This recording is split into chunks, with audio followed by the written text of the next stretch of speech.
Please be seated.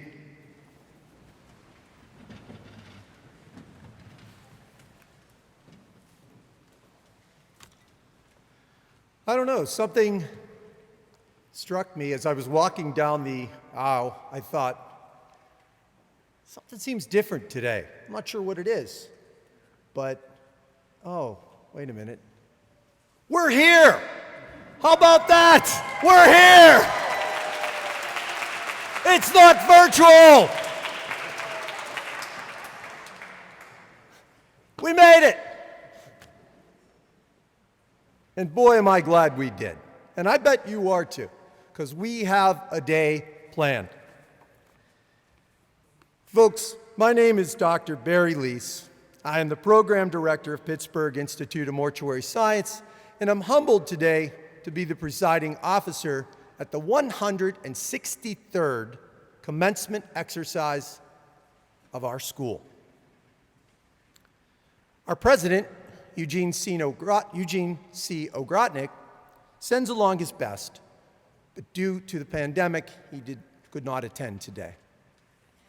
But we have many dignitaries with us today. Our board chair, Jim Pinkerton, Mr. James Pinkerton is here with us.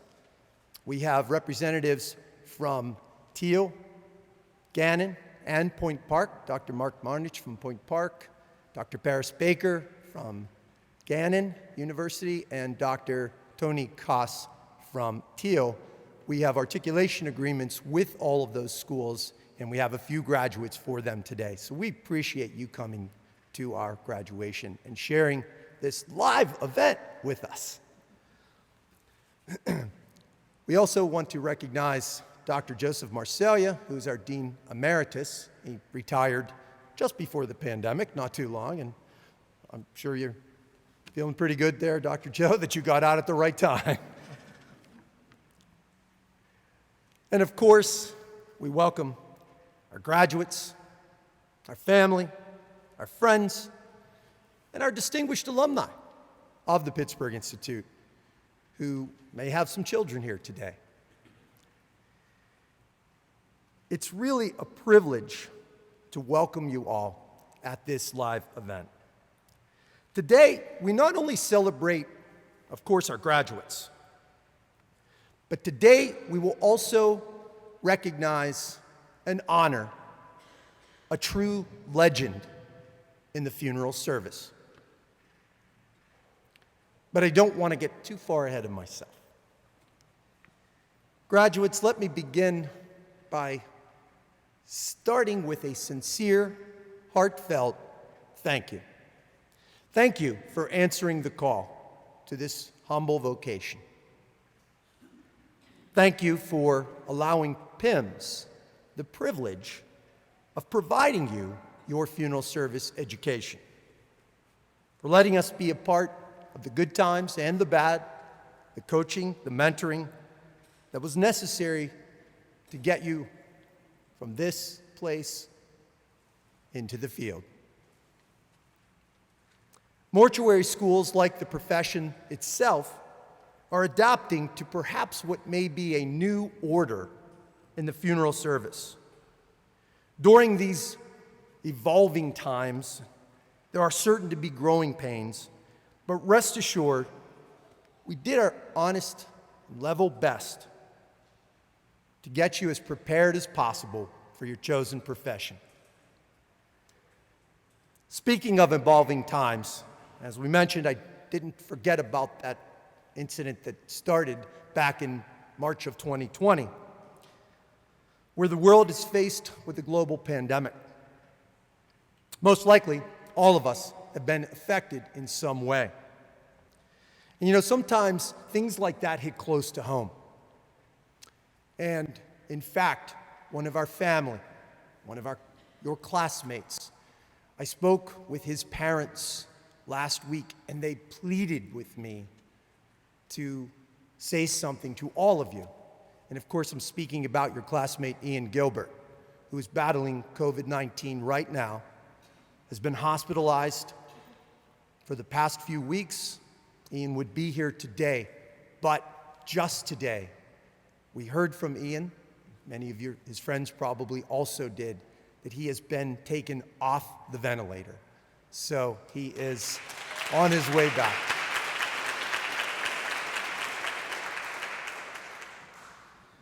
And again, I share that with permission by his family, who wanted us to, they wanted us to recognize Ian to his friends and classmates. Needless to say, the pandemic has certainly raised a degree of difficulty at school, in the profession, and in life. But to your collective credit, you finished what you started. And today, we recognize your extraordinary achievement and welcome all of you into the growing family of PIMS alumni. But no success comes without support. In fact, to use quaint little sports mantras, teamwork makes the dream work. There is no I in team, and of course, the name on the front of a jersey, the team name, means a lot more than your name on the back. And so, in fact, one of our dignitaries, who you might recognize on the dais, will speak to you later, as he is living proof that if you get the right group of people together, you just might become a Super Bowl champion. Therefore, in the spirit of this teamwork, I'd like to take the time for you to recognize your teams, your families, your loved ones, those people. I'd like to ask you all to stand up, those who supported the students here. Please stand up and let us give you a round of applause for your support. Family members?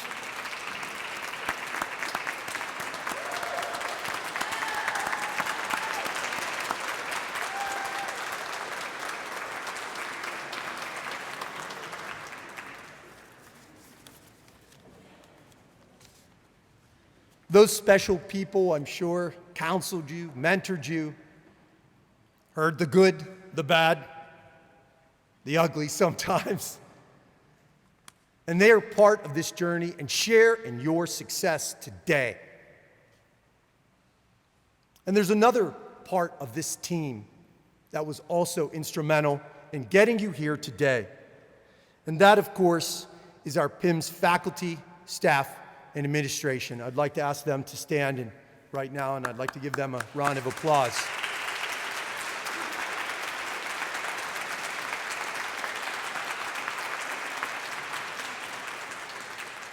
Ladies and gentlemen, these people, I am humbled to walk into this school each day with this incredible group of people. They do the most common tasks daily in a most uncommon manner. They are extraordinary people, and I'm humbled to be part of this team each day. They truly care about all of you. In closing, I spoke earlier about the challenges that have been created by the pandemic. But later today, our keynote speaker will provide, pardon the pun, a Stark's reminder of that famous quote uttered by the late Albert Einstein: "In the middle of difficulty lies an opportunity." Graduates, your opportunity starts today. Make this your moment. Thank you.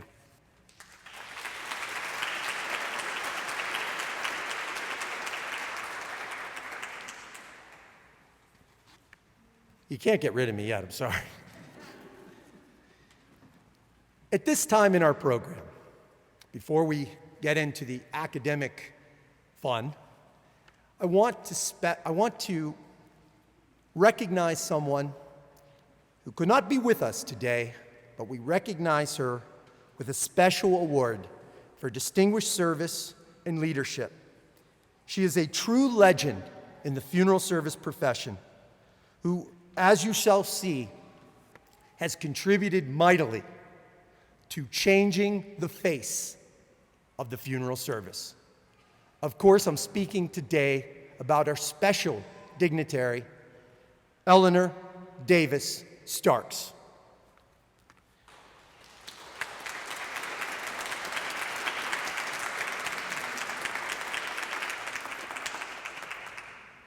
Eleanor sent along a kind of detailed bio, and I'm going to do the best I can to represent her words as though she were here.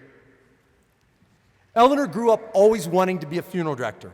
She tells the story of being a young girl watching the funeral cortèges and processions pass her house daily, the reverence and the respect that onlookers would give her by taking off their hats or making the sign of the cross when a funeral procession would pass impressed young Eleanor. She was really taken aback by the reverence of this profession. Even in her young age, she understood that the death of a loved one is momentous and should stop the world. Additionally, like all of us called into this profession, she understood the need for special people to facilitate these events to help those bereaved transition from presence to the memory of a loved one. Thus, as she grew older, she declared her desire to be a funeral director, and lo and behold, her father, as maybe some of your fathers may have told you, those of you with family in the business, at least the girls, don't do that. That's a man's job. But Eleanor was determined. In spite of her father encouraging her to be a doctor, a lawyer, or a teacher, Eleanor was going to be a funeral director. She began to seek out opportunities on her own in funeral homes, and she was dismayed at first because the funeral directors echoed what her dad told her. Forget it, little lady, this is a man's job. That only encouraged Eleanor more. She realized the need for someone to change the face of funeral service, and while this is my presumption, I believe that that's when the seeds were sown for the organization for which she is known for, 100 Black Women in Funeral Service. As Eleanor set forth in her education, she earned a bachelor's degree and a master's degree, but mortuary school was still on the to-do list. She graduated with honors from an accredited mortuary college, began serving her internship. She was licensed as an embalmer and funeral director in 1985 and affiliated with the Starks Funeral Home in Orlando, Florida. As she continued to progress in her career, she gained the respect and trust of all of those naysayers who told her this is a man's job, and they came to her for advice. Eleanor knew she could show them something. She branched out on her own, and in the 1990s, she realized the need to diversify funeral service. So she opened the first multinational, multicultural funeral home in Central Florida, the Morales and Starks Multinational Funeral Home that was located in Kissimmee, or Kissimmee, I'm not sure. Dr. Joe, how do you say that? Kissimmee. And Kissimmee was a mecca at that time for diversity. So Eleanor realized that to get people to serve people with diversity, you needed to learn their language, you needed to learn their culture, you needed to learn their traditions and their belief systems. And you had to understand these things to give them the appropriate respect for their beliefs. This simple yet brilliant strategy led her firm to be a huge success. But Eleanor realized there was more work to do to change the face of this profession. It was there in Kissimmee that she founded the 100 Black Women in Funeral Service in 1993, after about a year of research, consultations with her mentors, role models, and very successful people in the funeral service profession. And she also had someone to help along the way, as you will see. While she credits several people for providing her with the knowledge and organizational skills to establish this organization, it was still Eleanor's vision that brought 100 Black Women in Funeral Service to life. The mission, of course, was to change the face of funeral service by embracing and encouraging women of all ethnicities to pursue this noble vocation.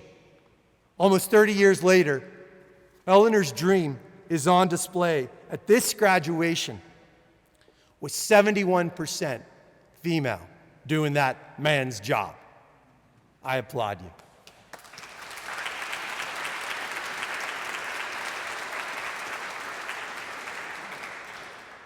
Eleanor remains so proud of the beautiful and talented sisters of the funeral service today, and if she could send you a message, her words would be, please know, you can do it all.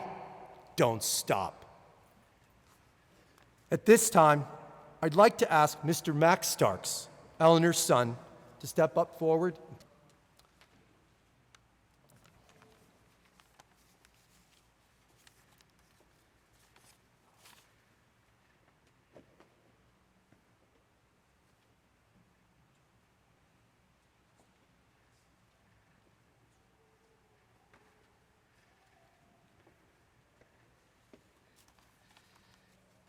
Max will be receiving a plaque for his mom with the inscription that reads as follows: honor our past, celebrate our present, anticipate our future, which is a mantra of the 100 Black Women in Funeral Service.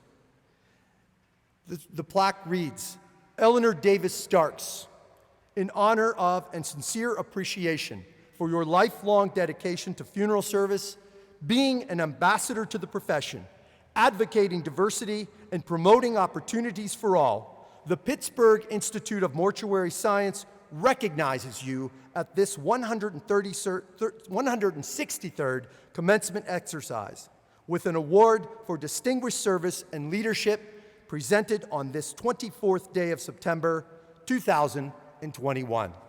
Congratulations, Eleanor, and thank you, Max.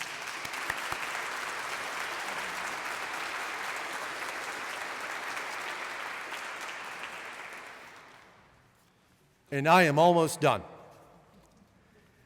In being recognized today with this special award, it seemed logical to invite Eleanor Davis Starks to be our keynote speaker at this graduation. But, as I mentioned, due to COVID and other considerations, it just wasn't in the cards for Eleanor to travel. However, when we asked her for a proxy or a substitute or somebody to deliver a message, she was adamant about who it would be. For that person, we didn't have to look too far outside of the family. Today's keynote speaker is Eleanor's sister, Miss Ida Rose Murray. Ida is Max's aunt and Eleanor's sister. Since the inception of 100 Black Women in Funeral Service, Ida has worked side by side with Eleanor, forging a path that truly changed the face of the funeral service. Today, Ida currently serves as the education director for the organization and is actively involved, working in sync with Eleanor at their annual conventions. As a practicing attorney and proud graduate of Howard Law School, Ida provides legal, administrative, and financial consultation to funeral directors and other clients throughout the country. Today, Ida wants to share with you some ideas as you go forward in your career that, in spite of the changes thrust upon us by the pandemic, as Einstein said, in the middle of difficulty lies an opportunity. With her speech entitled Fundamentals of Surviving a Disruption in the Death Care Industry and Finding New Opportunities of Sustainability, please welcome Ms. Ida Rose Murray.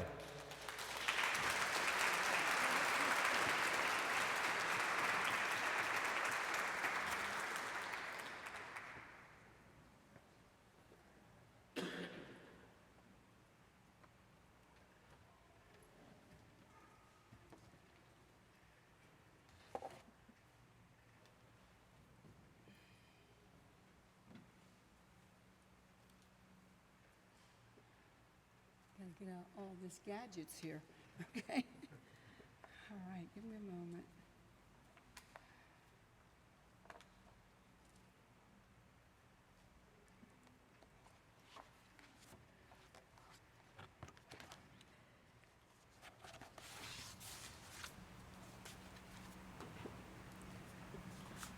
I want to share with you a proverb that my family share with each and every one of our children. And it was a proverb that has always stayed with us.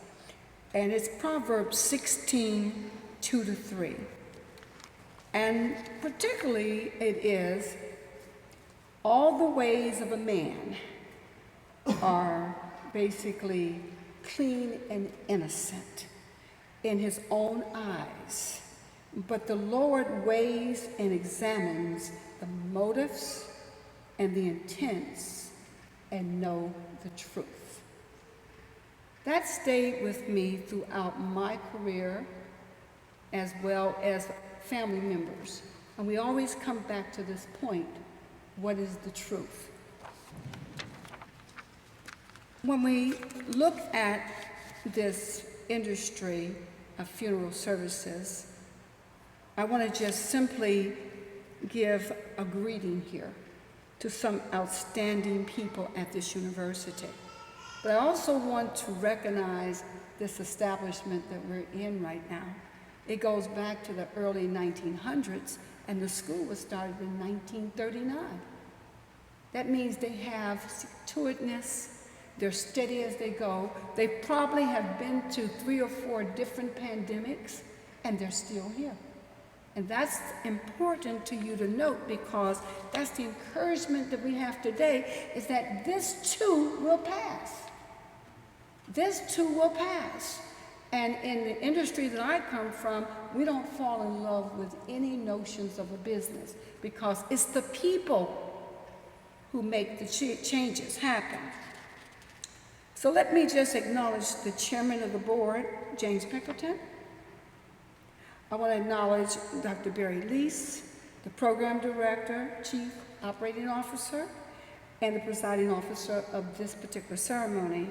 Of course, Dr. Joe is here, which is a close family friend to my sister, mentor, and we're so happy to have Dr. Joe here. Also, Michael Burns, faculty, staff, and administrator, and the essential workers who worked behind the scenes, who made sure that it was safe for you to go to school, for you to pursue this degree. The essential workers that you work with. And also, of course, my distinguished guest here, Max Starks, my nephew, who I think I've had a little bit of doing in his career, a little bit, I think so. I won't take all the credit for it, but just a little pinch of it. And also the friends of all of this 163 commencement group. All your families, all your friends, all your mentors, the ones that said you couldn't do it, but you did it anyway. I want to honor those people as well in that regard. My sister, Eleanor Davis Starks, was my sister when she wasn't working in the funeral business. When she was working in the funeral business, I was her assistant. Okay, everything was, you take it from the boss.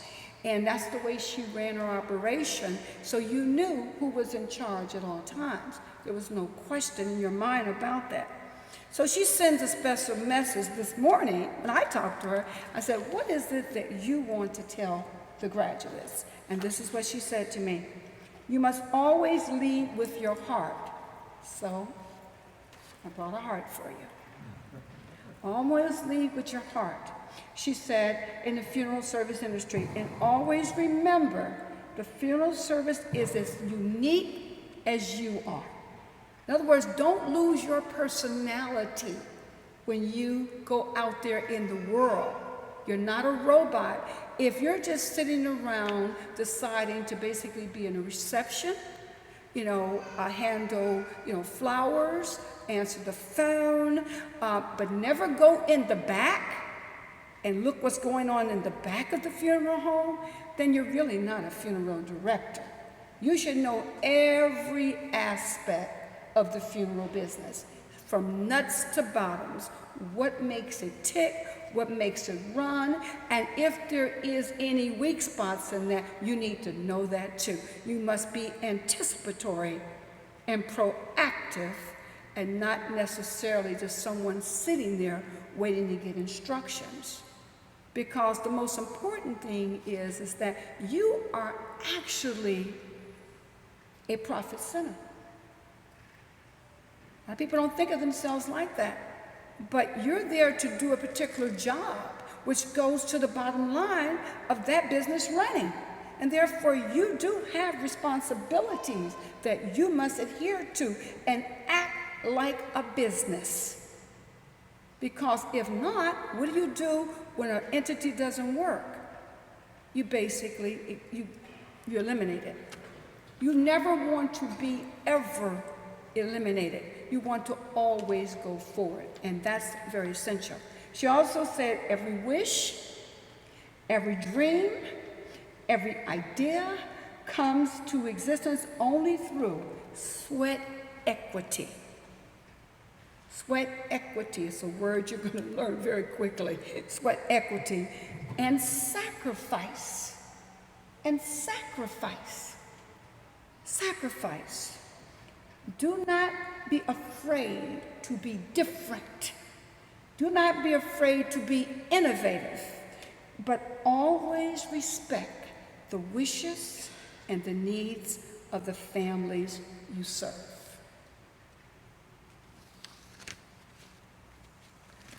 I want to just go back to the moment when she called me and said that she wanted to start 100 Black Women of Funeral Services, because she wanted to honor the women who've been in the background for so long, that were funeral directors, but they were basically serving as maidens.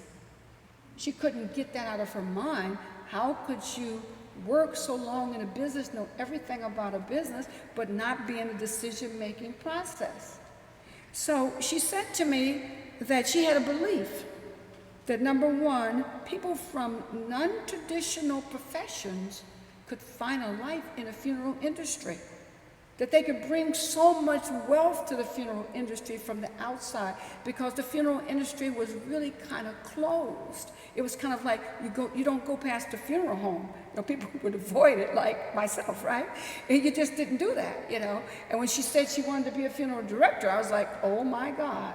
But now in my family, you're a doctor, lawyer, and a funeral director. So that mantra has changed considerably.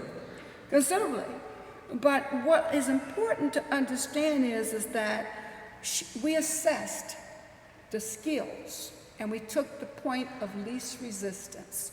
I said, well, where are all these women that you're talking about? And she told me, and I said, well, first of all, let's talk about soft skills that women can bring to the industry. Women typically are very compassionate, they're very empathetic, okay? They're good conversational pieces. They love to do one and two things together. They love to literally be, event planners. They love to literally get involved in everything, great communicators, and always working on something. But those became very good things that you could bring to the industry. But you also had to have hard skills. You had to be able to do, number one is, you have to be able to run a business. You have to understand the business. You need to understand what is the profession expecting you to do. What are the techniques? What are those things? And so you have to think about who qualifies for that. And she began a scholarship program first to search out for those candidates. And I did a lot of the reviews of the different scholarship candidates, and it was a very difficult scholarship to get. It really was. But she wanted the best to be the first class of the 100 Black Women Scholarship Mentor and Leadership Programs. Now, you would think, because she was going to do great things for women in the funeral industry, that she would get the support of the women already in the funeral industry. But that was her biggest nemesis, because you had women who had found their place very comfortably in the industry, and any change was like taboo. So she put me in charge of the very first convention to teach leadership skills, okay? And how you come together as collaborators, and how you come together in agreements, and in the end, you have power as a block. And in that power, you now have a strong voice. And when you have a strong voice, you now have a seat at the table. So this was basically strategically designed to make a major long-term change. Today, 60% of the graduates today are now women. But there's another statistic, and the other statistic is that maybe 30 to 40% of them stay in the industry. So we haven't quite topped over the next level, which is how do you get them to stay in the industry, but she was very inclusive. She gave scholarships to men as well, because men said, that's a good thing going over there. I'm going to go over there and get some of that. And so we had men who applied equally and received scholarships. So she was very inclusive. It was about getting the best in the funeral industry and making them the best. And that's really what it was all about. Now, I want to acknowledge some of the significant changes. And I think that looking at it from the perspective of how these incremental changes took place, we just acknowledged at the National Funeral Directors and Morticians Association Convention the new professional of the year. And that individual was a female. Her name was Sandra Clark. And Sandra Clark was one of our very first members of 100 Black Women of Funeral Services and scholarship recipient from Texas.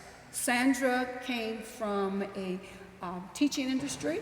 She came in, she wanted to do the business, and Sandra decided that not only was she going to own a funeral home, she was going to own a crematory, and she was also going to own a cemetery.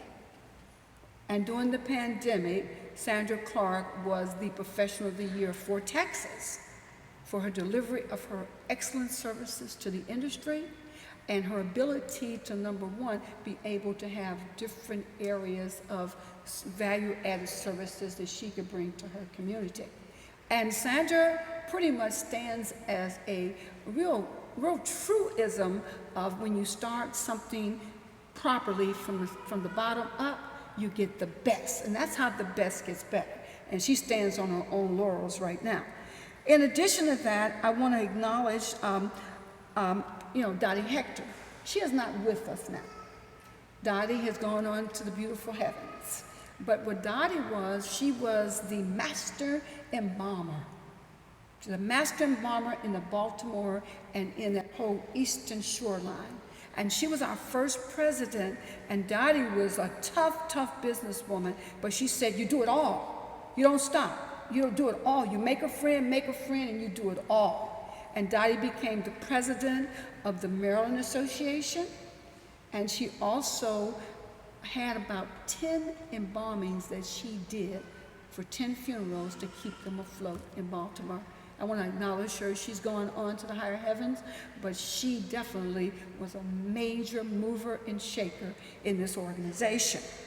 We now see that the mantle has been passed now to Eleanor's daughter, Inez Starks. I mean, she's now Tootie, call her Tootie. That's our familiar thing, we call her Tootie. But Inez Atkins, she is now the president of 100 Black Women of Funeral Services. She is not only a funeral director, she's also was in charge of her California Association, as well as now she has moved into the transportation side of the funeral industry. It's about the diversification. It's about really moving to the next level in every level that you go to. Some matriarchs I want to recognize because they have scholarships here today, and that was Mrs. Julia Roberta March. Mrs. March was one of our matriarchs that mentored us through this process, told us what to do, what not to do, and today her funeral homes and her family funeral homes represent 4 generations. And they now run probably one of the most state-of-the-art funeral home system in Virginia, Maryland, and DC area, and in the country. People come to study their model there. They come to study their model.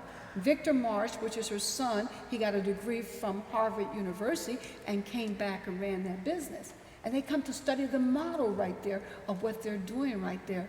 And he has said to me in so many different ways is that it's a business. every day it's a business. He says, I like getting up every single morning, know that I'm going to make a difference.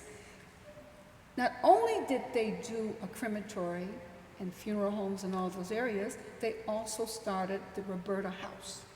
Roberta House is a mourning house where people go for hope and courage after a loved one died. And specifically, it is geared to children. And they've been earmarking children during this pandemic because kids don't understand death.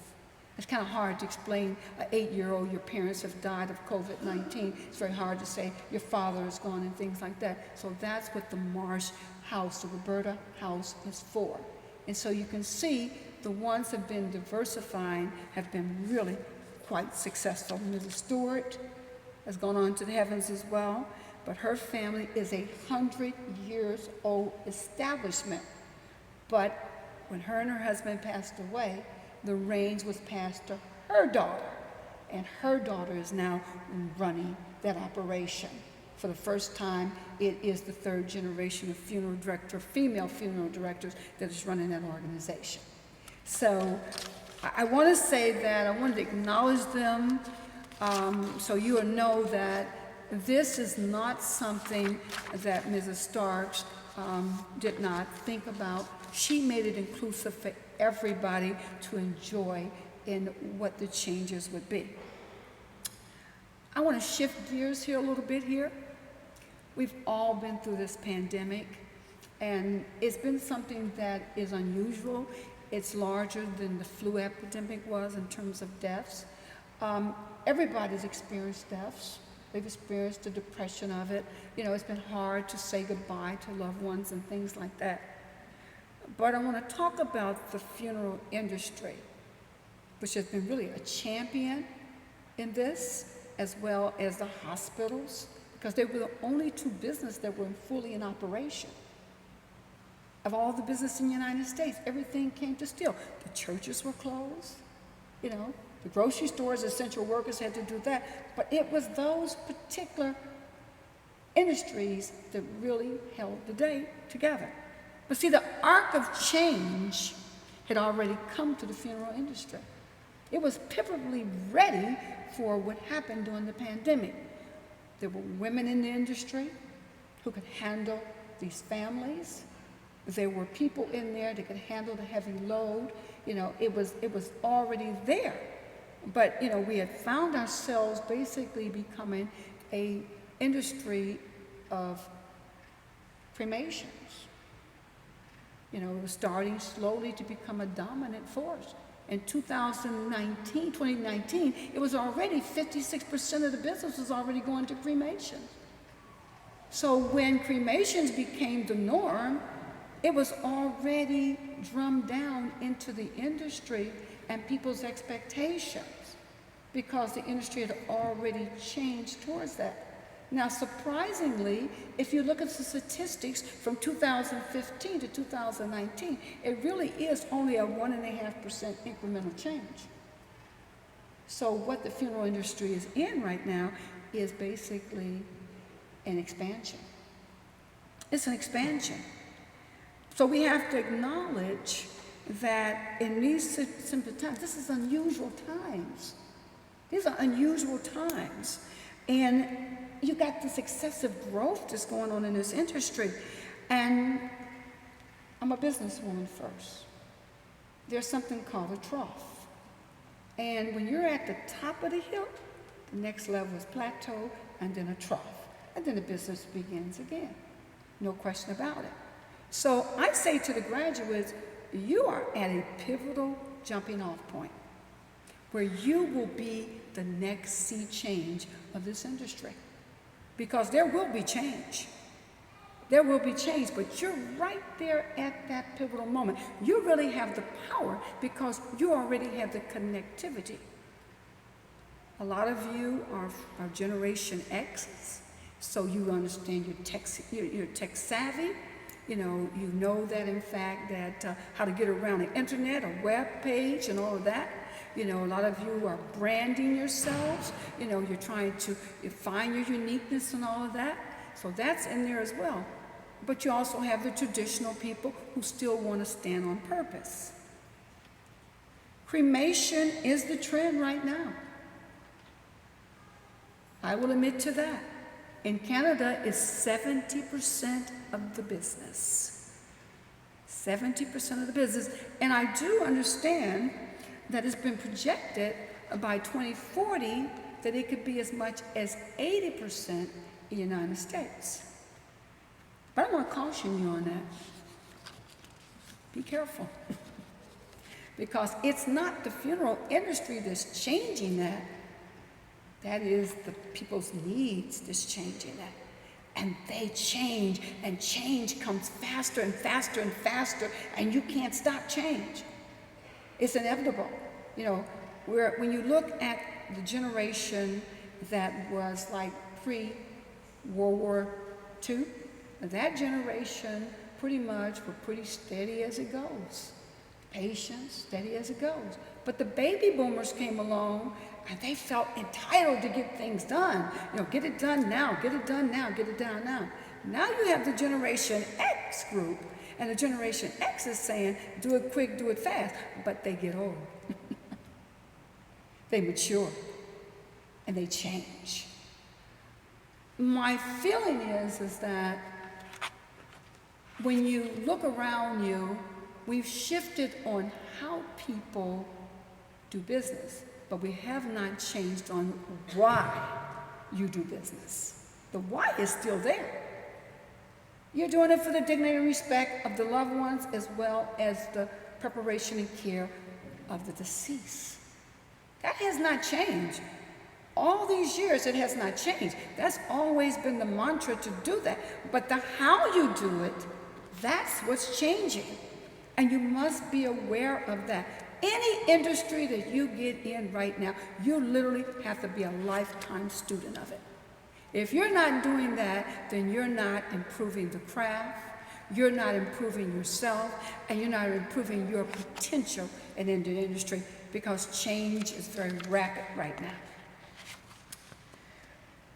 When you think about this industry, you know, you want to look at this from the perspective of a couple of different things here. You know, let's talk about disruption. Everybody asks me, what is disruption? And disruption is very simply this. This is a time there is no school that can prepare you for disruption. Nobody can prepare you for disruption.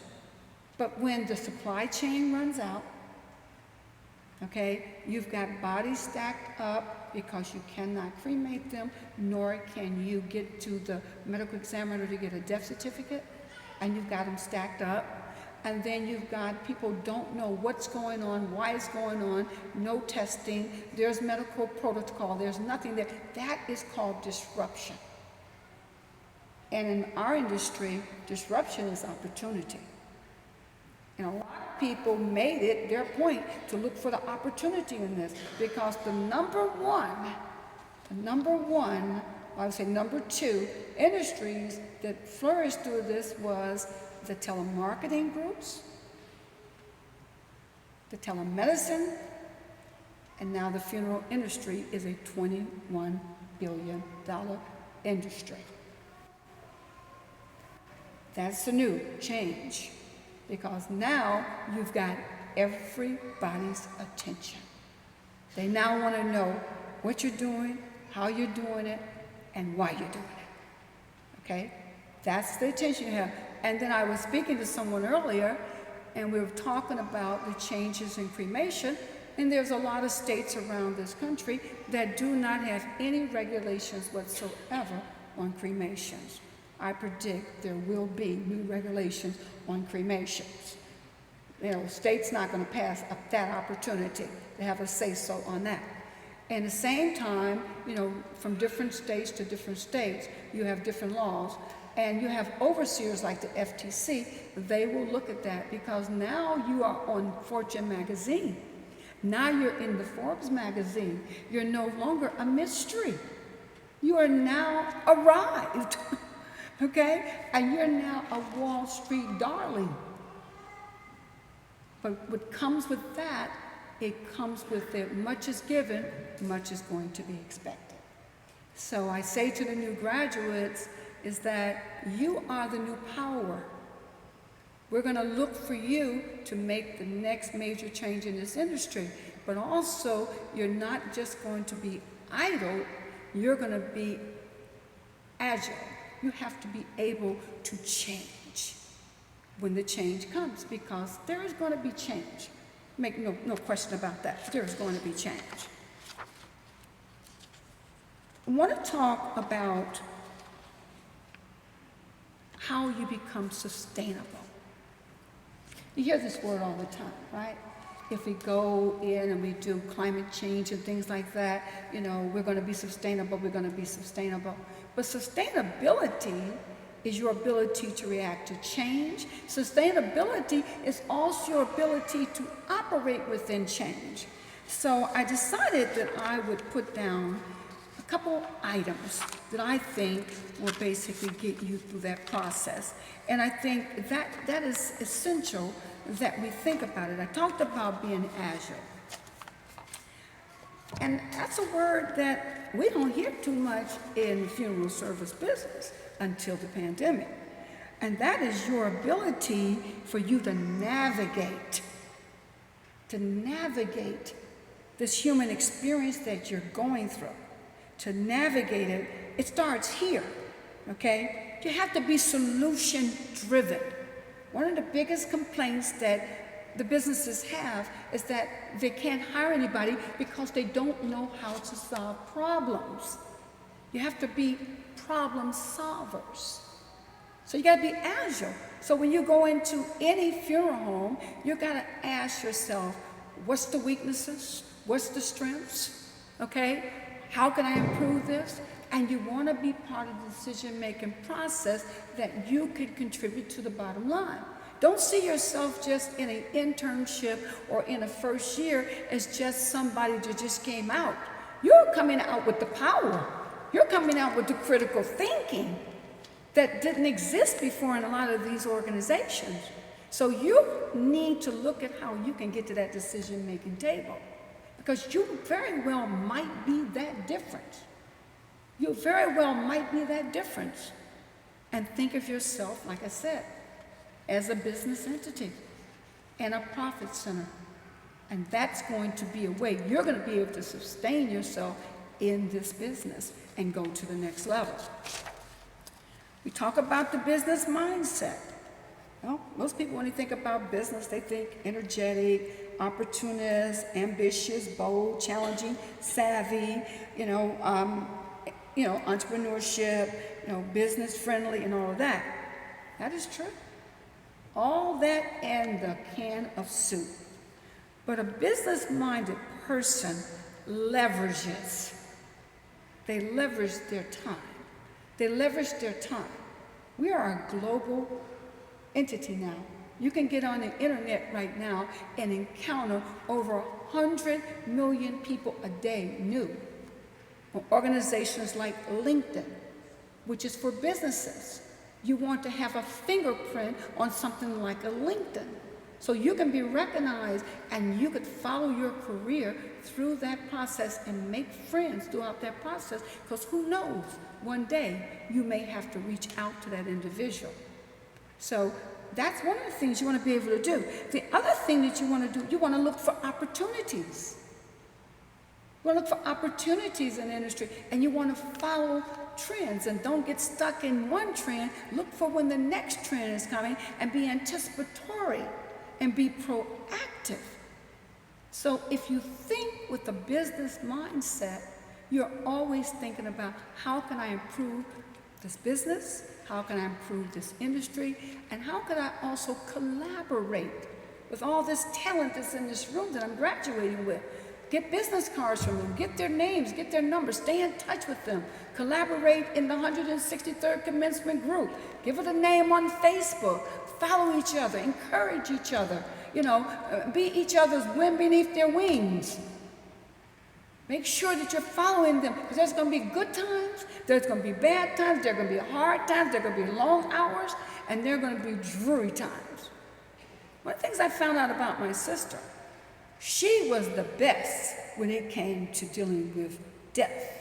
But when it came to her own family, she was the worst, okay? So that's human.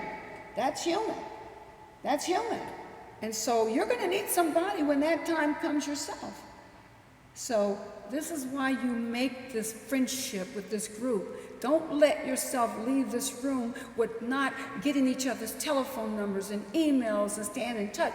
And brand yourself as the 163rd, Pittsburgh Institute Mortuary Science Group on Facebook. And watch each other and be encouraging to each other in that regard. Some will go into businesses, some will go into legacies. Some will continue in small operations that will never even impact anything that's going on at this present time. And they probably, in some of the hinterlands, they didn't even have some of the COVID problems that we're seeing in the major cities. Be cognizant of that. The other thing is that know your families. Know your families. They've changed. They've changed. You got to know your families. It's like in my business, I have to know that client, but also know who's in that family, what's involved in that family. It's not me taking that particular family's business right now and then calling them 5 years later and there's another death. Stay in contact with those families, know their wants, know when things changes. One of the biggest mistakes I made in my career is that I went through it so quick and fast in the financial industry. I've been in there 36 years, and I didn't recognize that after they made their monies, they wanted to do other things. I thought you're just preserving this money. No, they don't want to preserve that money. They want to give the money away now, and so they did. They did. So you don't want that family that you did that A-level service to go to the next person down the street because you never called them. And my biggest thing in the industry is Christmas cards are nice, but send Thanksgiving cards. Nobody sends Thanksgiving cards but me, I think. But that is something they appreciate most because you're giving thanks for them. So think about that in that regard. But keep in mind, when someone walks in your particular facilities, the silent generation is between 1925 and 1945 birth date. The baby boomers from 1946 to 1964, that's a whole new bunch, okay? Be prepared. You just can't do a driver thing on there, so this is what we got, this is what we're gonna do. They're like, oh no, we're against status quo, we don't do that, okay? And then you've got, of course, the wonderful Gen X's here, okay? 1965 to 1979, and they don't play, okay? They run the show. They're now your largest wealth bearers right now because of the transfer of generation wealth. And they're making decisions quick and fast. You do not send them long messages. You tweet, okay? Tweet, you got a little emoji, that's it, okay? You don't send long letters and email. Did you get my email? No, but you can tweet me, That's how it is. You've got to remember that, okay? Know these families, but what's important is you want to do two things. You want to encourage, you want to motivate, and you want to engage. I used to tell all the people used to teach in my industry is that you want to make it an event when they come in your office. And now with the COVID, even on Zoom, you want to make it an event when you're actually putting a service together. And what I mean by that is you want to listen and hear their needs. You want to listen and hear their needs. That we were lost on a lot of that during this pandemic. The other thing is that stop being the news and start creating the news. Okay? I'm going to say that because anytime that there is a major upheaval in the funeral industry, there's so many pointing their fingers. Those guys did this, But they don't talk about the good stuff. Well, you don't talk about it either. So you got to get connected. You got to start bringing good content to the internet. There's so much garbage on there. What I mean by that is, you don't always have to talk about death. You can talk about living better. You can talk about things that are healthy. Bring good news to people, but also don't let anybody do your news. You do your own news. And that's how you go out and you go and you learn your communities, you reach out to the politicians, you reach out to the CDCs, you reach out to all these health organizations, you let them know, I am a brand new funeral director and I want to introduce myself to you and I want to get your information because I want to be informed.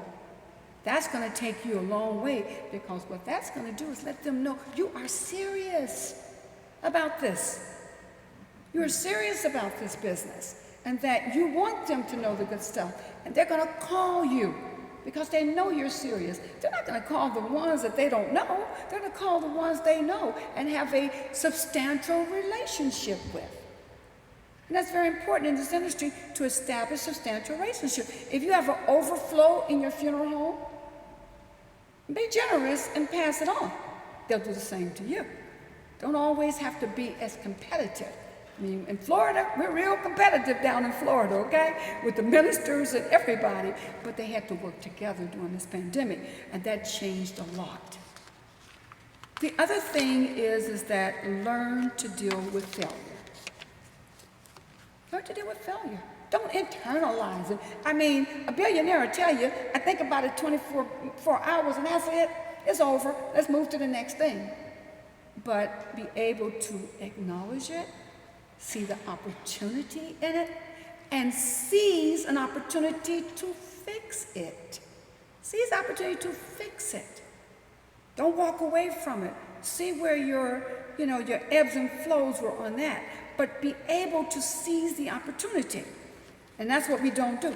And I remember that Warren Buffett said, failure is only opportunity turned upside down.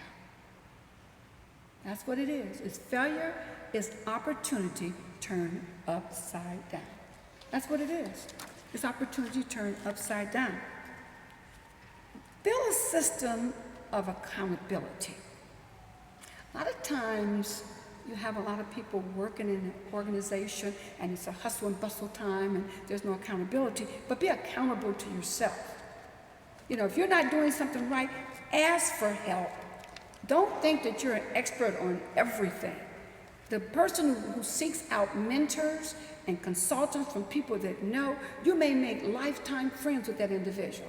People are out there waiting for you to come to ask for help. So your accountability is to yourself first and to the institute that you're working with, as well as those families, as well as to your industry.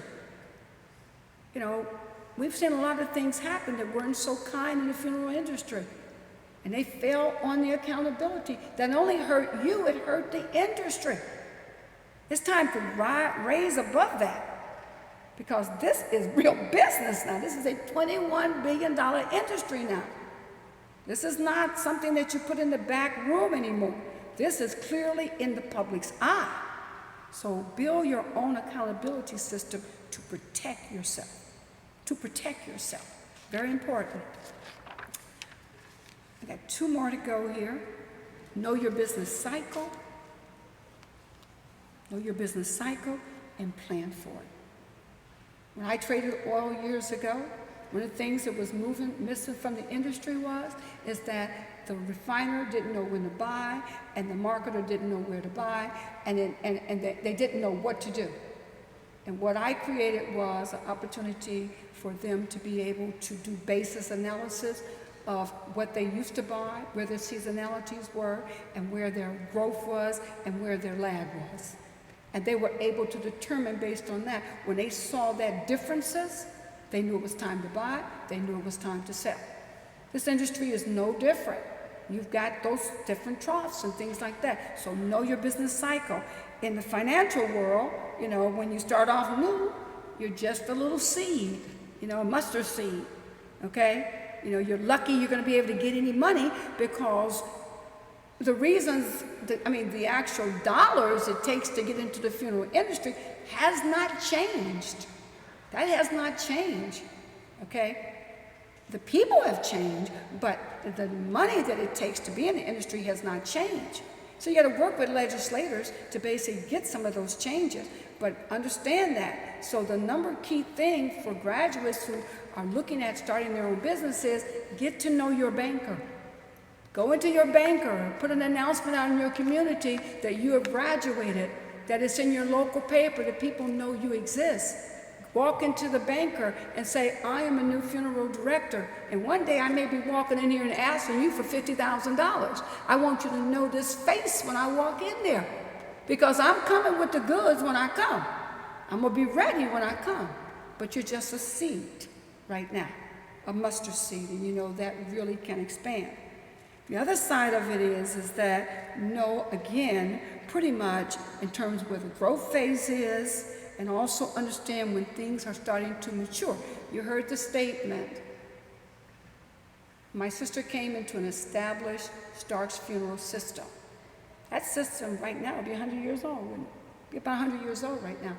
But it wasn't meeting the needs of the people in Orlando. They were more diversified. People were coming to Disney. People were coming from all over the world. It wasn't meeting those needs. And she recognized that because she was watching the people that she was not getting as clients, and she was watching also the fact of the people who would call her up, and she couldn't fulfill their needs. And that's why my brother came up with the name Multinational Funeral Services. And that basically now, if you go through the industry, you see that name quite frequently all over the industry now, because that is basically recognizing those changes. So you've got to know your cycles. You've got to know what that is. The next thing is protect yourself. I'm speaking to the graduates. I'm also speaking to everybody else, but protection is so important, okay? Make sure you got to pay, make sure you got disability insurance. You got to make sure you got life insurance. You got to make sure that you got professional insurance. You got to make sure you protect yourself and your career, okay? If someone's not offering it to you, put money aside and buy it for yourself. Because if something happens to you, you want to be able to go to the next level. And likewise, funeral homes need to do that themselves. I can't tell you how many people that I had to get them to get insurance for key people in their industry. Because if those people ever died, they would be able to carry on and hire another person. So protect your careers and protect your actual business in that regard. And lastly, and this is the big one, balance your work life, your life outside the business, and your playtime. Do that. You must have a balanced life. We've gone to a tremendous period here where this COVID-19 has just lapped us every kind of different way that it could. And I'm here to tell you that you cannot kill this virus. You can only destabilize this virus. And that is the area that people are working in now to basically be remedy for that.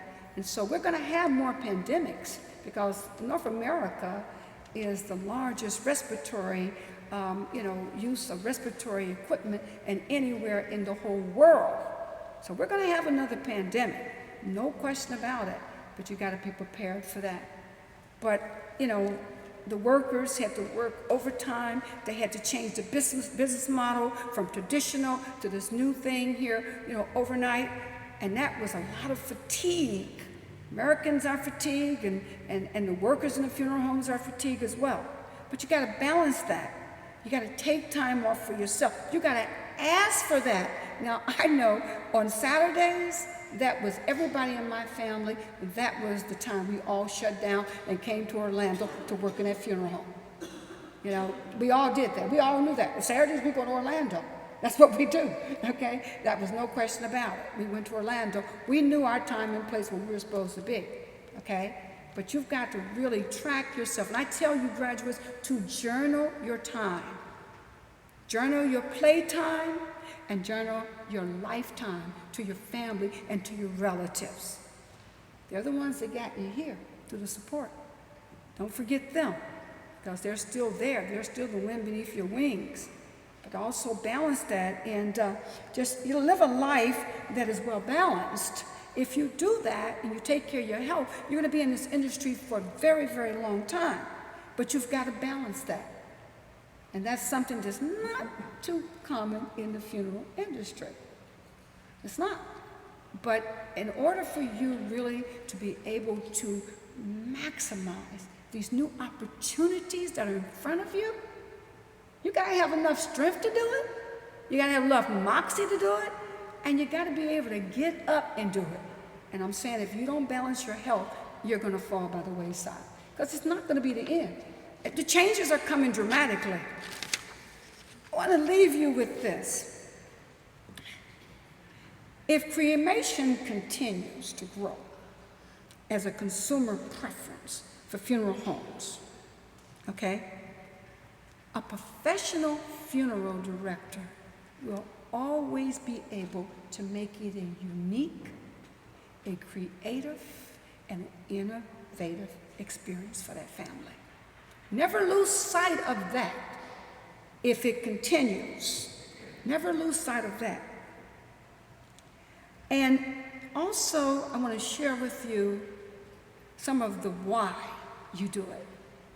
And I reached out to a friend of mine in Australia, and she sent this to me because I met her at one of the conventions. We've been buddies, and I said, I'm going to be doing this speech, and why do you do it? You've been doing it for so long.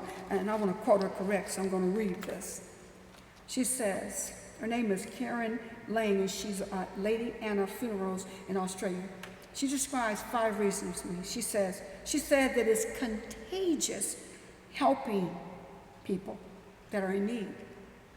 It gets in your DNA, and you can't stop doing it. She says, it makes your heart full and purpose-driven.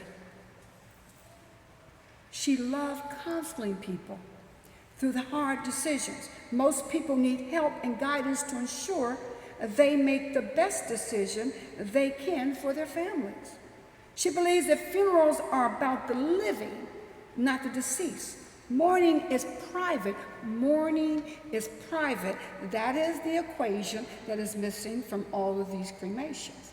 Mourning is private. We don't know the equation of the mourning and the impact of the mourning. And it's a really good time to ask people, again, how are you doing? How are you doing? She says, but most families want to memorialize a great person's life in an environment of celebration.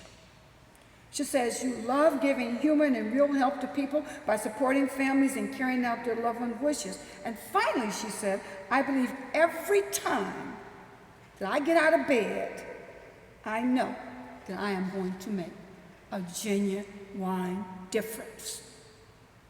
You have the power. You can be the next Anna,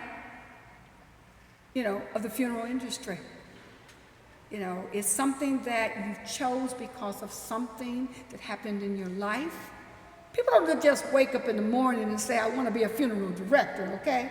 All right, in my family, that was not the case. So you have to examine that. Why did you decide to do that? And you have to incorporate that in your who you are and the uniqueness that you bring to this business. And do not leave out all your past experiences. Today, I use every industry business that I've had, I use today in my business because the pandemic demanded it, okay? So I'm saying to you, be unique, be innovative, and be creative, but make sure you're meeting the family's needs. And I leave you with that thought. You are the power. Thank you.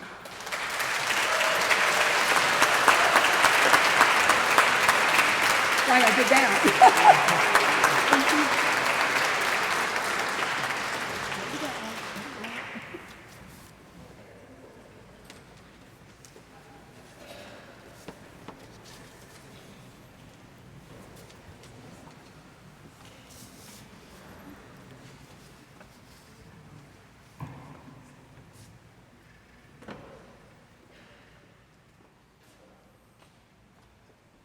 Thank you, Ida. We appreciate your words and sentiments to our graduates. Next on our, we have the funeral service oath, the delivery of the funeral service oath. We welcome Mr. Nicholas Ritchie, our faculty member, to deliver the oath.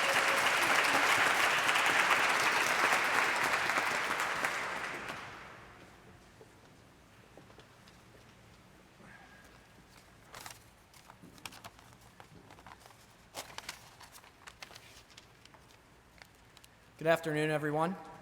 It is truly an honor to be here today to present our graduates with the funeral service oath. Before I begin, I have one brief matter of business to conduct. Each time that I begin a class with our students, I have this little tradition called Today in History. And we gotta have one more. So, today, September 24th, back in 1991, a gentleman named Theodore Geisel dies. That name's probably not ringing a bell to most of you. Well, he wrote a couple books, and you might know his pen name, Dr. Seuss, a little bit better. So today, September 24th, 1991, Dr. Seuss dies, and I share with each of you a few of Dr. Seuss's most memorable rhymes in the hope that they guide you in your future career. A person's a person, no matter how small. Treat every decedent with dignity and care, no matter their imperfections. Today you are you, that is truer than true. There is no one alive who is youer than you. There is no recipe for the personality of the perfect funeral director. Be yourself with the families that you serve. Unless someone like you cares a whole awful lot, nothing is going to get better. It's not. We are blessed with the opportunity to serve each family that we do in the funeral service profession. We are able to put them on a healthy path to grieving. Take the time to care for the families that place their trust in you. The greatest gift that you give each family is your undivided care and presence. I've heard there are troubles of more than one kind. Some come from ahead, some come from behind. But I brought a big bat. I'm all ready, you see. Now my troubles are going to have troubles with me. In every profession, there are good and bad days. On the bad days, remember that you control the perspective from which you see your problems. Be positive and thankful for the things that go right. They are easy to overlook. The last, yet most memorable. You have brains in your head, you have feet in your shoes, you can steer yourself in any direction you choose. You're on your own, and you know what you know, and you are the guy or gal who decide where to go. For those of you that don't know, Theodore Geisel was rejected 27 times by publishers before he took the pen name Dr. Seuss and had his first book published.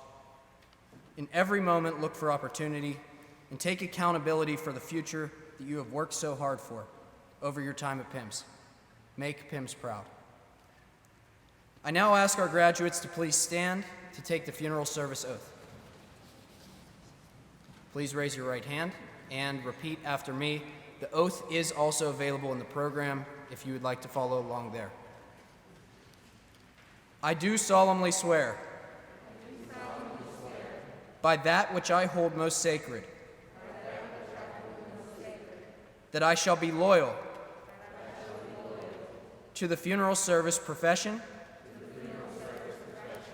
and just and generous to its members, that I shall not let the constant relationship and familiarity with death give me cause to yield to carelessness or to violate any obligation to society or to the dignity of our profession,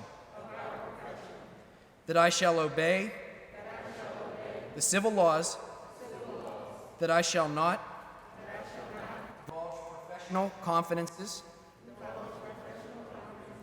and that I shall be faithful to those who have placed their trust in me. While I continue to keep this oath unviolated, may I be respected by all people for all time. Thank you. You may be seated.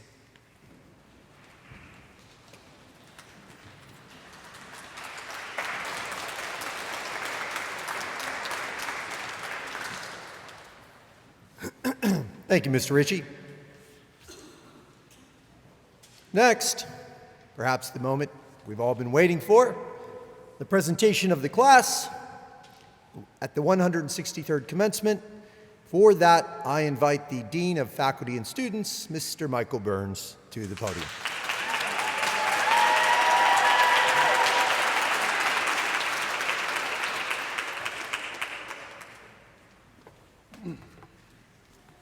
Thank you, Dr. Lees. I just have one short comment and one short question.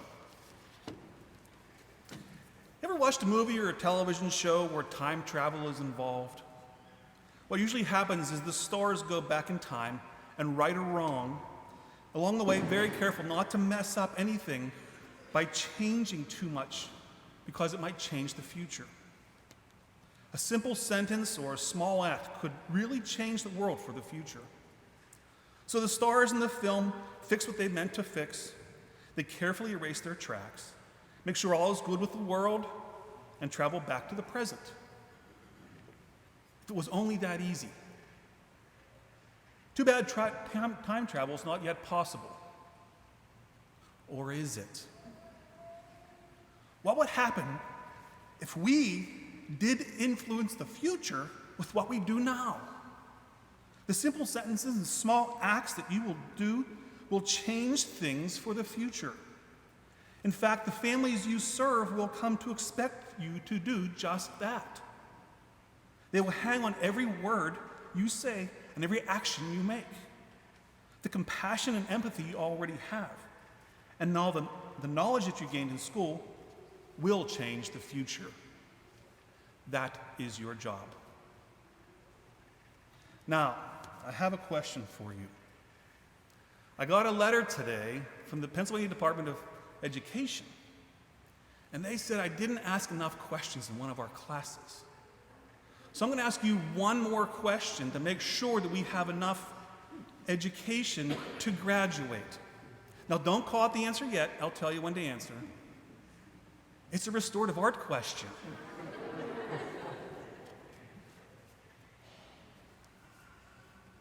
And here it is. And when I point to you, please say the answer. What 3 conditions must be met when doing any restorative artwork? Yes, that's beautiful. You did it. You passed. You made my heart proud.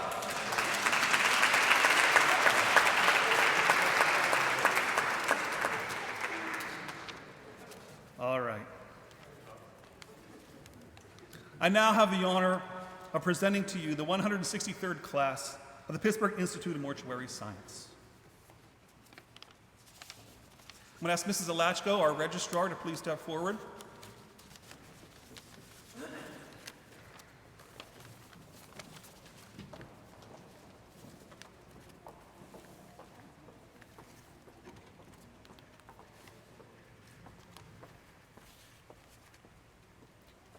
For those receiving their diploma in embalming and funeral directing, we have Clarice Zarnecki,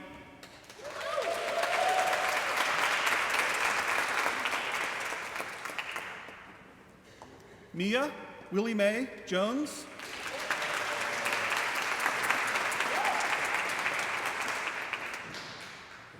Ryan A. Smith,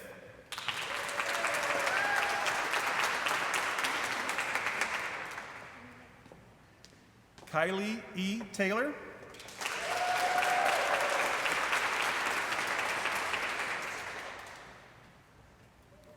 Lakin M. Young,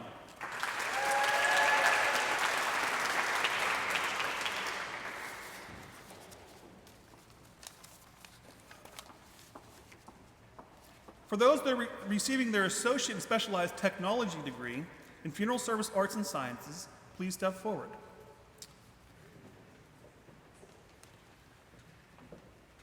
Graduating cum laude and served as an ensign, Mariah Banks.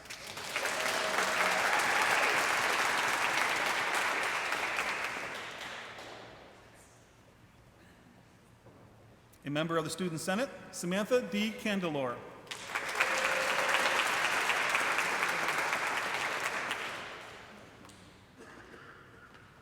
Hannah Elizabeth Curtin.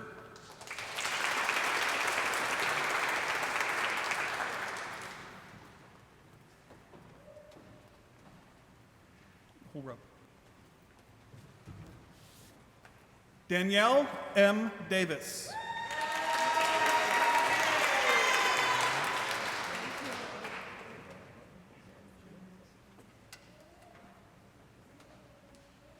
Albert Leon Davis, Jr.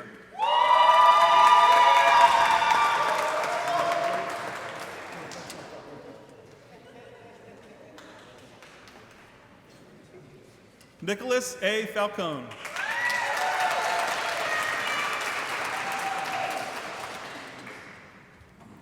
Serving as an ensign, Hope Lynn Felicity.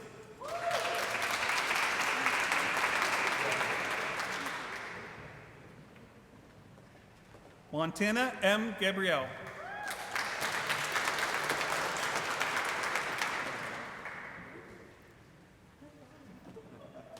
And a special recognition for one student who could not be here today, Ian Jacob Gilbert.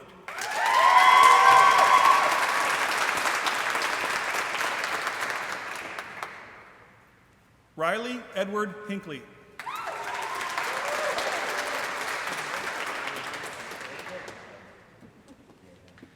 Graduating cum laude and also an ensign, Kayla Marie Hutter.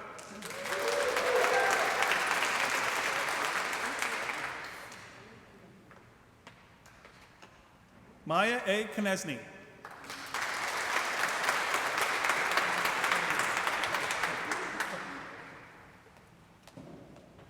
Shakira Landeros.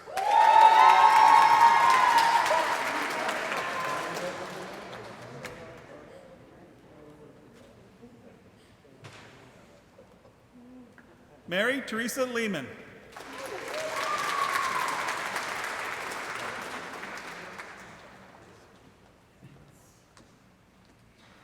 Samantha Lee Ozog.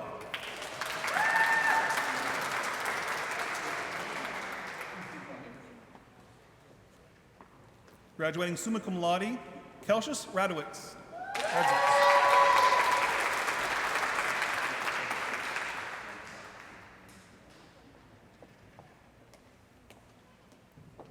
Member of the Student Senate, Bridget Butler Shanahan.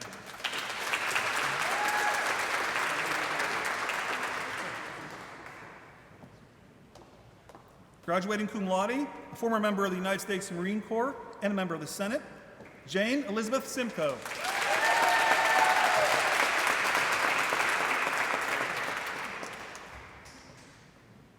James Michael Slater.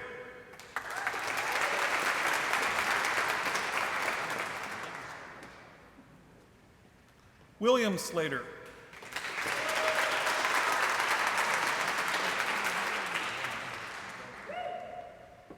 Another member of the class who cannot be present today, Braxton Troy Snyder.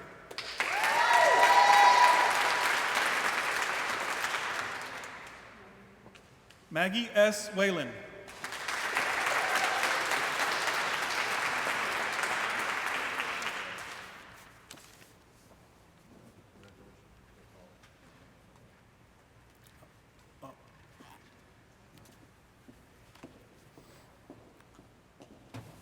For those receiving their associate and specialized business degree in funeral service management, please step forward.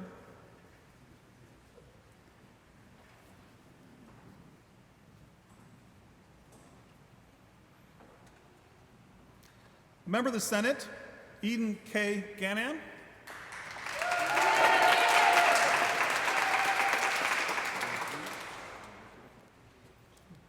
Graduating magna cum laude, Michael A. Hess.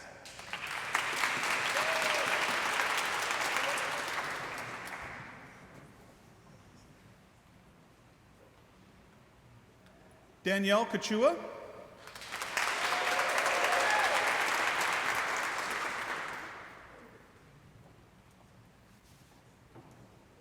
Member of the Senate, Annalise Justine Robertson.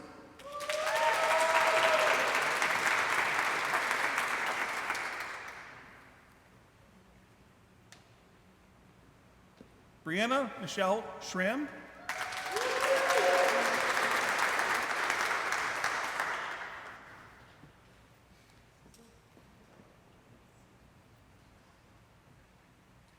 Essie Alina Tanasi.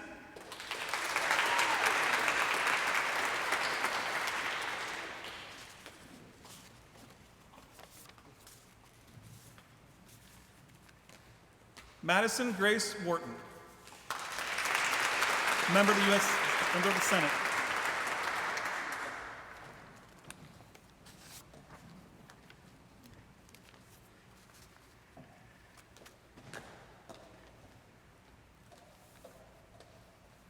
Now, as you may or may not know, and Dr. Leese mentioned it a little earlier today, PIMS has a consortium agreement with several colleges and universities.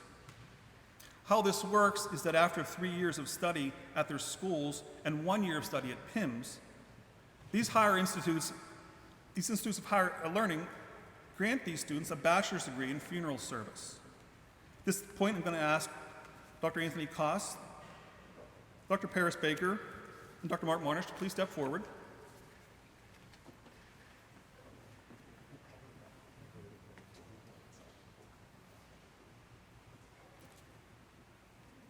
From Thiel College, Dr. Anthony Koss, Chair of the Business Administration and Accounting Department, will present a bachelor's degree to Maggie Whalen.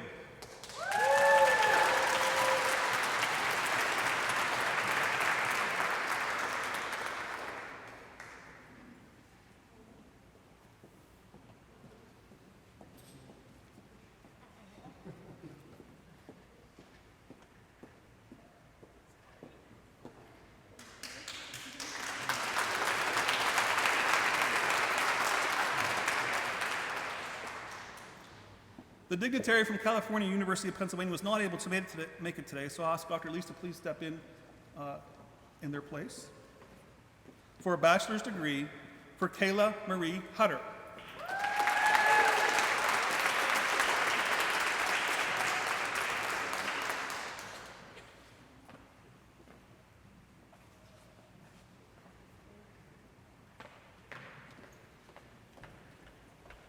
From Gannon University, Dr. Paris Baker, Program Director of Social Work, Mortuary Science, and Gerontology, will present a bachelor's degree to Maya A. Knesny,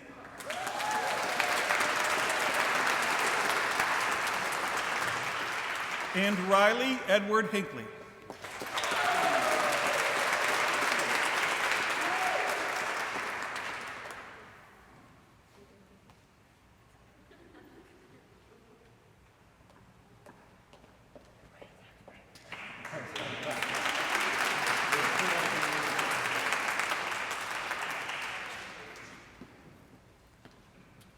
From Point Park University, Dr. Mark Marnich, Professor of Mathematics and Director of the Funeral Service Program, will present a bachelor's degree to Bridget Butler Shanahan,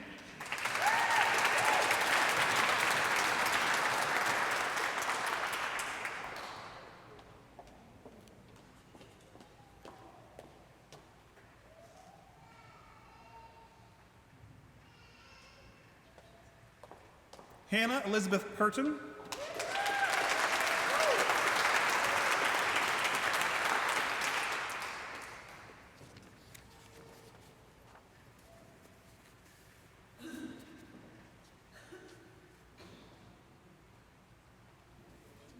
and Montana M. Gabrielle.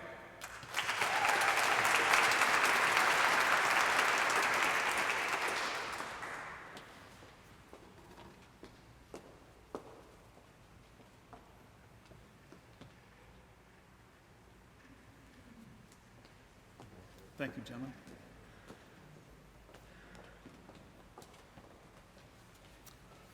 Finally, if the graduates would stand one more time, please. Move your tassels from the right side to the left side of your head. To all of us today, I present to you the 163rd class of the Pittsburgh Institute of Mortuary Science.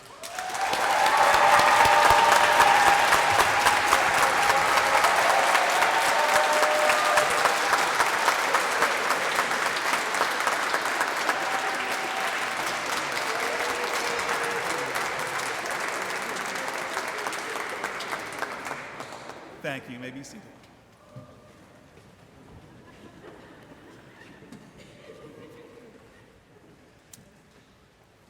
While we consider all of our graduates to be special, there are a few who have proved themselves to be outstanding in many aspects, and so we have a few awards to present to them.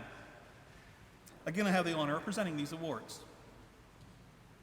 The first one is the Memorial Award. Be it known that this Memorial Award was established to commemorate the contributions made by the alumni, students, and faculty of the Pittsburgh Institute of Mortuary Science in service to their country. The recipient, who has been chosen by his or her classmates, is the graduate who, through qualities of leadership, professional conduct, and good citizenship, best typify these ideals. It is hereby awarded this 24th day of September 2021 to Jane Simcoe.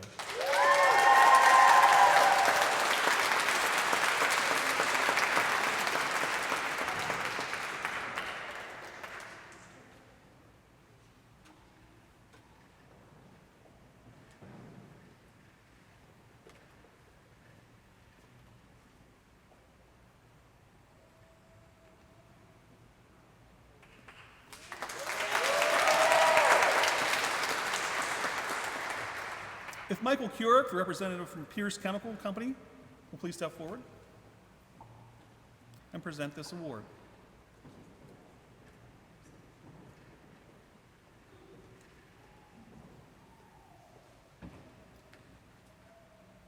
Be it known that the Pierce Chemical Restorative Art Award was established in recognition of outstanding ability, attitude, commitment, and achievement in the areas of restorative art cosmetology, who, in the opinion of the clinical faculty of the Pittsburgh Institute of Mortuary Science, merits this recognition. It is hereby awarded this 24th day of September 2021 to Hannah Curtin.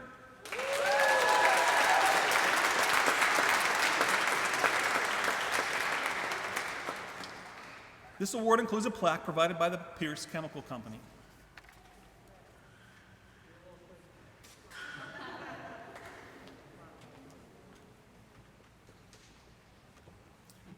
The Dodge Chemical Award. The representative of the Dodge Chemical Company could not attend today, so I'm going to ask Mr. Ritchie to please present the award on their behalf. Be it known that the Dodge Award was established to recognize a student who has demonstrated exceptional and theoretical expertise throughout the entire embalming curricula practicum.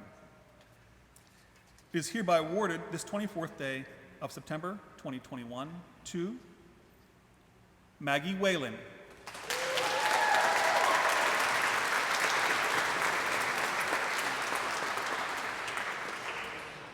This award includes an embalming kit provided by Dodge Chemical Company, which will be forwarded to Maggie shortly.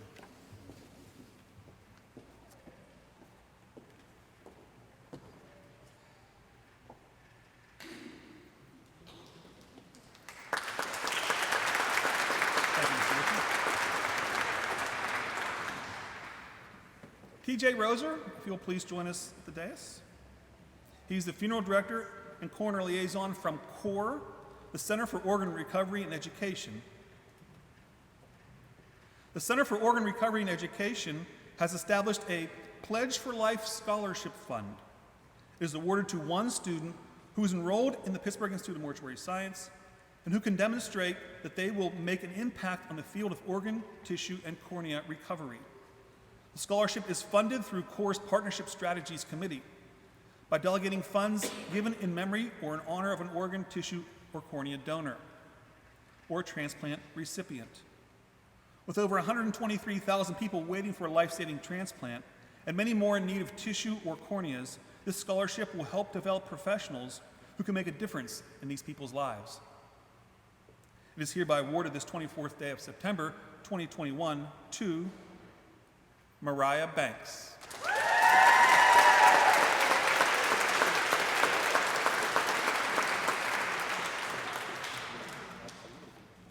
This award includes a check from CORE in the amount of $500.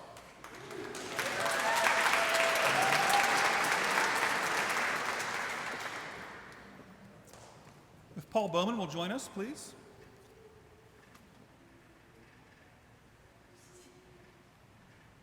Mr. Bowman is the Vice President and General Manager of the Champion Company, and he presents this award.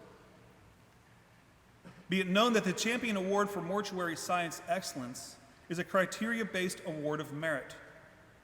This award bears the namesake of a company that has focused not only on providing state-of-the-art chemicals and products, but as indicated in the credo for its expanding encyclopedia, the Champion Company is dedicated to the furtherance of knowledge and education for the funeral service profession. This award is presented to the student who is recognized by the members of the PIMS science faculty to have demonstrated an overall scholarship, aptitude, attitude, practical skills, specifically in the core science component of the curriculum of the Institute. It is hereby awarded this 24th day of September 2021 to Samantha Ozog.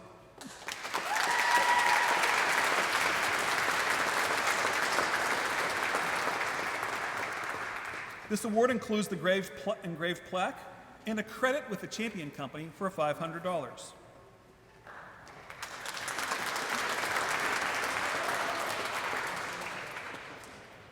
The William J. Musmano Memorial Award. Be it known that the William J. Musmano Memorial Award was established as an award of merit in recognition for outstanding ability, attitude, commitment, and achievement in the clinical embalming lab practicum, who, in the opinion of the clinical faculty of the Pittsburgh Institute of Mortuary Science, maintain the highest standards of decorum, professionalism, proven skills in the clinical embalming arena. It is hereby awarded this 24th day of September 2021 to Mariah Banks.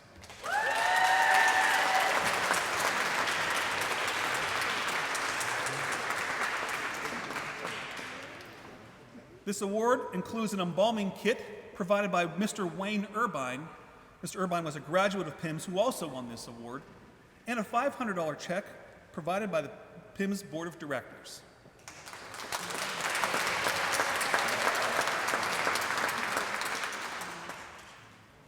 The John Riebel Award and the Allegheny County Funeral Directors Association Award. I'm going to ask Leanne Sherman, President of the Allegheny County Funeral Directors Association, and Ashley Urlakis, Executive Director, to please step forward.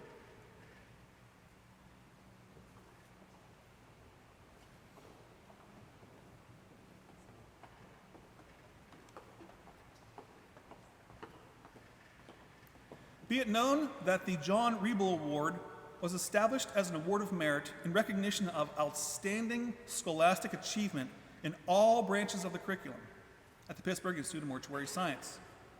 The Allegheny County Funeral Directors Association also offers an honor on this same achievement. It is hereby awarded this 24th day of September 2021 to Jane Simcoe.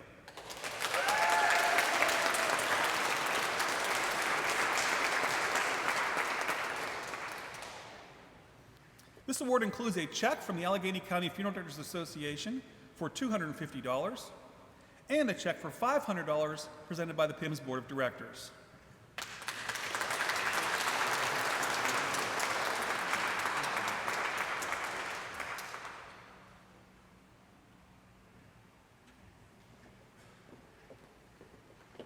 The Eugene C. Agronic Entrepreneurial Award. Be it known that the Eugene C. Agronic Entrepreneurial Award is a criteria-based award of merit. This award is presented to the student who demonstrated the qualities of stewardship, scholarship, and leadership. These qualities are indicated of the man who bears the namesake of this award through his passion for education, visionary prowess, and keen business acumen, he established the legacy of the Pittsburgh Institute of Mortuary Science while shaping the future of the funeral service profession.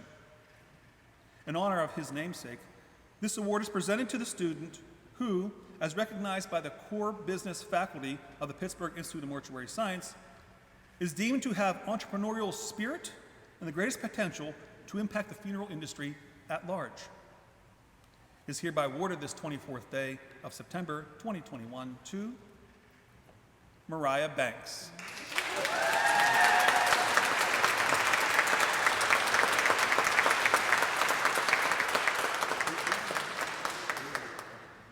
This award includes a check for $500 from the PIMS Board of Directors and is matched by Mr. Agronic and his wife Karen in the amount of $500 for a total of $1,000.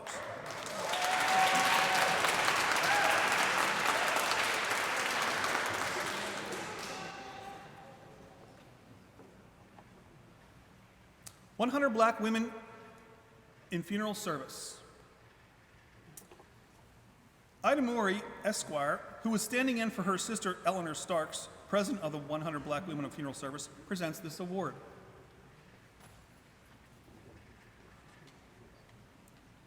Be it known that the 100 Black Women in Funeral Service Award was established to recognize a student who has demonstrated leadership that supports sound principles and beliefs with a strong commitment to the profession by becoming active in the community, education, and social organizations, while building a stronger bond with other practitioners, assisting and sharing personal knowledge about resources and self-support groups that assist community service programs.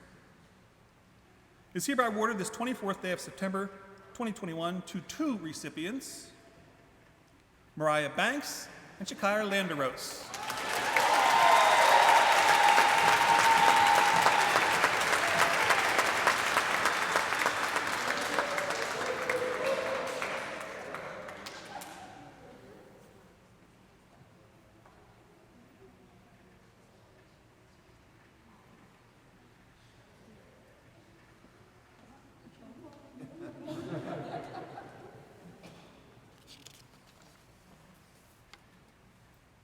This award includes the medals around their neck and a generous scholarship in their names and inclusion in the 100 Black Women in Funeral Service Association.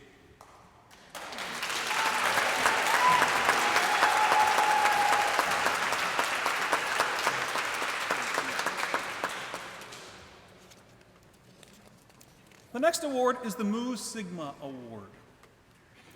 I'm going to ask the recipients to please step forward first, and then I'm going to read the criteria. If the following will please step forward: Mariah Banks, Jane Simcoe, and Samantha Ozog.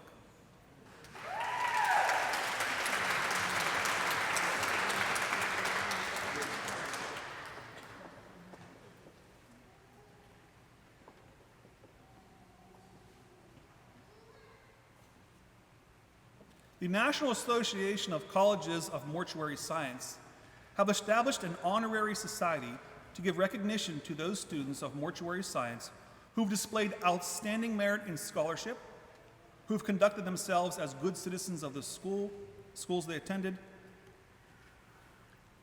and good citizens of themselves. The recipients of this award have been carefully screened by the faculty and constitute 10% of the graduating class. The name of the society is Moo Sigma Alpha, which stands for Mortuary Science Award. The award includes a pin. When you receive this pin, you will see that the symbols which are engraved thereon, being an open book placed over a spray of laurel, a lighted lamp, and the word award. The book is the symbol of knowledge and wisdom of the ages. The book is open to indicate that knowledge is available to all mankind. The spray of laurel designates a symbol of achievement. The lamp of learning is a symbol of scholarship, diligence, perseverance, irrespective of time. The word award is added for all to know the purpose of the award, to honor those who qualify and are chosen. Cherish this award, for it is our way of recognizing what you have done while you were here with us.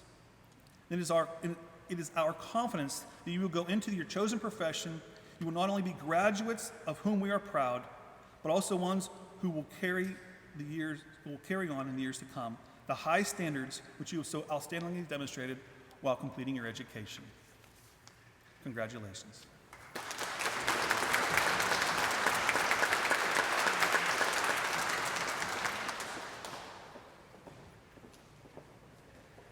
Now today, as you know, we have an honorary degree. We have a special guest who will be receiving only the second ever honorary degree in embalming and funeral directing. I will read for you what is written on this document. To all persons to whom these writings may come, greeting. Be it known that on September 24th, 2021, Max Wisner Starks IV is awarded the certificate with commendation in embalming and funeral directing, and that we, in recognition of this achievement, by virtue of the authority vested in us by the Commonwealth of Pennsylvania, do confer this honorary diploma. It is duly signed by Dr. Barry Lease, Program Director, and Eugene C. Grudnik, President. Mr. Starks.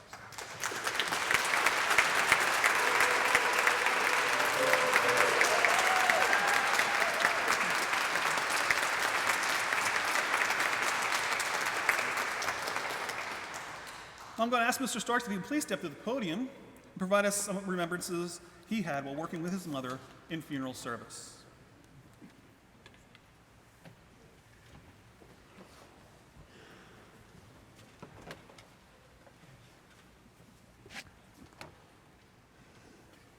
Good afternoon.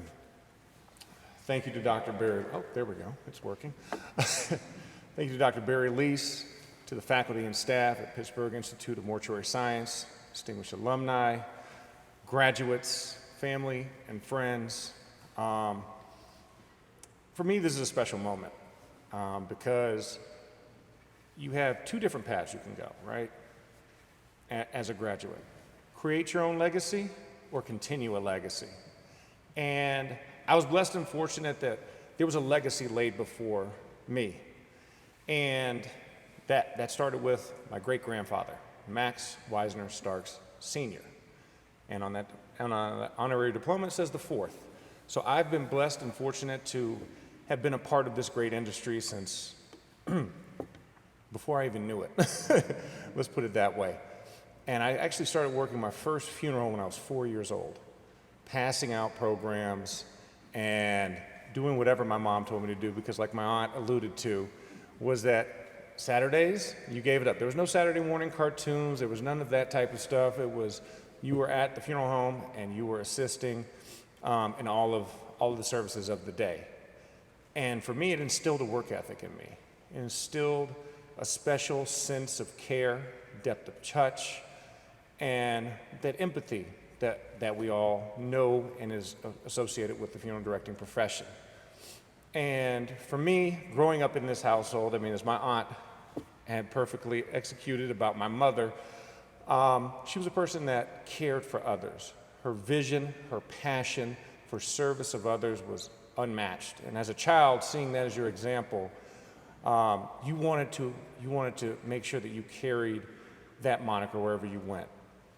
And so from the age of 4 to about the age of 18, that was what I wanted to be. I wanted to be in the position that all of you guys are sitting in, to know that I was on a path to go become a mortician, to become a funeral director and an embalmer, because I had done literally everything I was legally allowed to do in a funeral home without possessing a license. I can't tell you how many different rural ambulatory calls, hospice pickups before high school, running a lead car, driving the hearse. Some places you had to go, I had to actually go dig the graves. And it gave me that sense of responsibility, a sense of ownership, and I carried that with me even to this day. And so when I had the opportunity to go to college and continue in the sport of football and eventually come to this great city of Pittsburgh and continue my career, it was something that never was lost on me. You know, I'd reached out and to the university to figure out if there was some type of way I could get into the program, but the way my schedule was and the way that the program was, it just didn't make sense at the time. And I knew I had a higher purpose at that time to go out and become a football player and bring a couple championships back here to the City of Steel. So, but what wasn't lost on me was my affinity and my love for the funeral industry. And being the child of an undertaker and being in that profession and how it has raised me, how it shaped me, and how it's molded me. And you know, to have this come full circle with this opportunity on a day where we're celebrating my mother, who, if you've ever met my mother, you've ever talked to my mother's not one for missing a party or a celebration. So this is something that, to be here with my Aunt Rose, to celebrate her, and to be a part of this 163rd commencement class is something that's truly special to me, because it was a dream I had as a kid to be in this position and to now, in an honorary role, receive this commendation. I know that my great-grandfather is looking down on me, my grandfather, and of course my mom. She's happy and she can't wait for this to be a YouTube video so she can see what happened. But in short and in closing, you know, my aunt said it best when you're talking about being presented with difficult times and there's an opportunity. For myself, I was at a crossroads and I had to make a decision what I wanted to do, and there was an opportunity there for me and I seized it. But most importantly to you, the graduates, there are a lot of opportunities out there. As my aunt has articulated, as I'm sure you've read, and your teachers and professors have shown you, there's a lot of different options in this field. That's so wonderful. It doesn't have to be one path. The great thing about it, just like an open field, if you see it as more than an open field, it becomes a cemetery, right? It becomes an opportunity instead of just open grass. That's what this field is, and where we're at this pivotal point, you can do what you want within this field and leave your own legacy or continue to build upon the legacy of others before you that blazed it. So thank you again for this great honor and commendation. I appreciate it. And most importantly, congratulations to the class of 2021.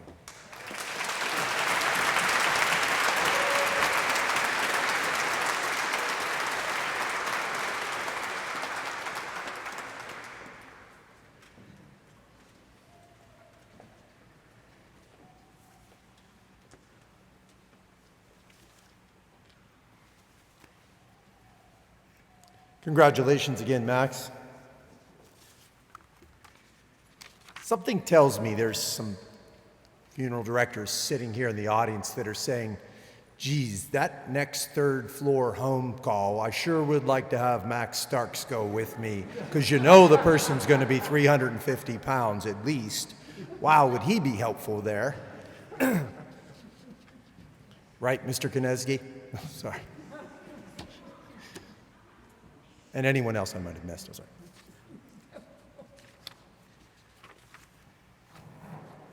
Sorry.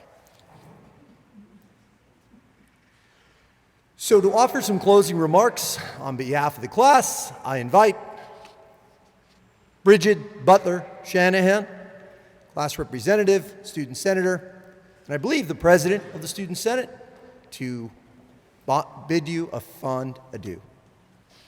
Bridget.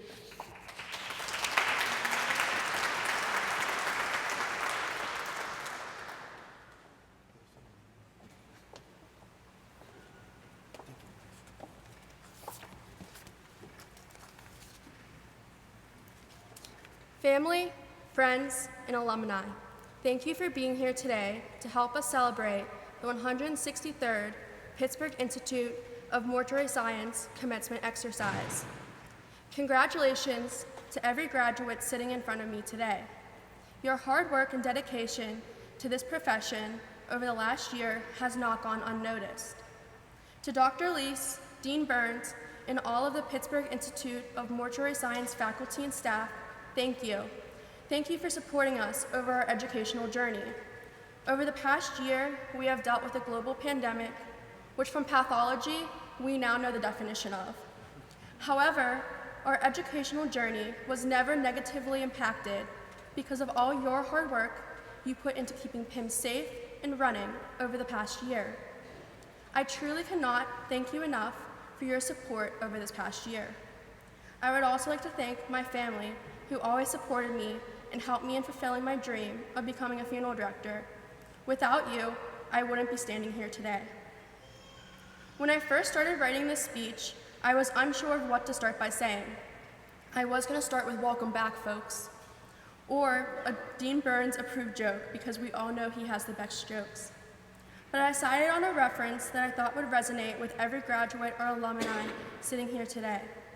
If at any point during your PIMS career you had Mr. Ritchie, you know and understand what today in history is, and how each day he insisted that was his favorite person. However, today in history is a little different compared to the ones we experienced before. Today we make our own history as we transition from students to alumni. Today, 20 years from now, Mr. Ritchie, I do expect all of our faces to be on your board. But if they are not, I hope we each remember today.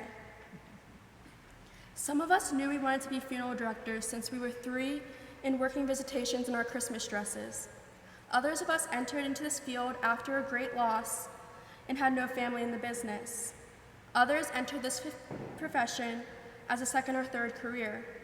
Although we all came together for different reasons, we all came together and became Class 163 and entered into this field to help others in their greatest time of need. This class is made up of strangers who became friends, friends who became family, and instructors who became mentors, and someone we can always go to for help. 2020 is the year many of us do not like to speak of. The year the world changed forever overnight.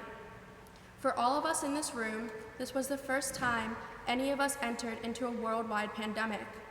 As students, we were unsure how long in-person classes would last, and every Thursday, we learned it was acceptable to be on Zoom math class at 7:30 a.m. while watching the morning news, or eating breakfast as we were discussing ethics. Although the pandemic started months before we were set to start school, as funeral service workers, many students went into the front lines of the pandemic. This earned them the last name, the name of the last responders.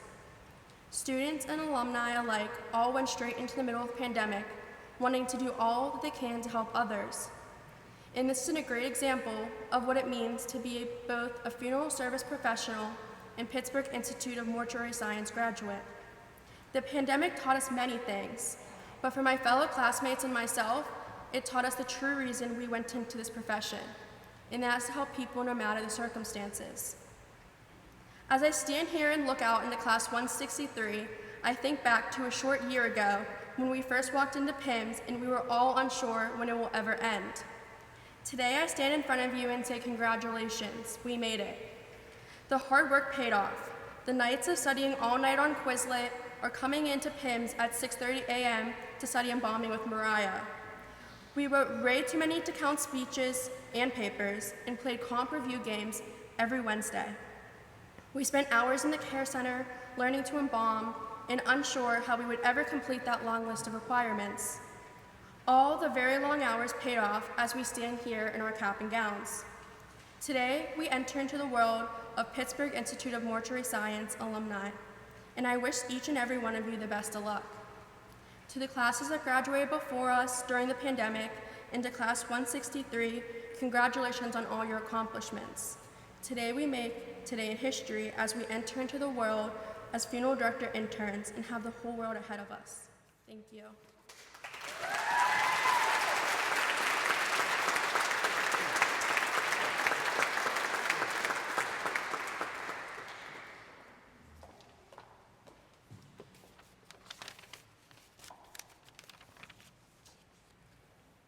Before I call Kayla Hutter to the dais to lead us in song, I'd like to also recognize there are a few members of the 164th commencement or graduating class that helped us here today. Their graduation will be in January, where it'll be a little cooler.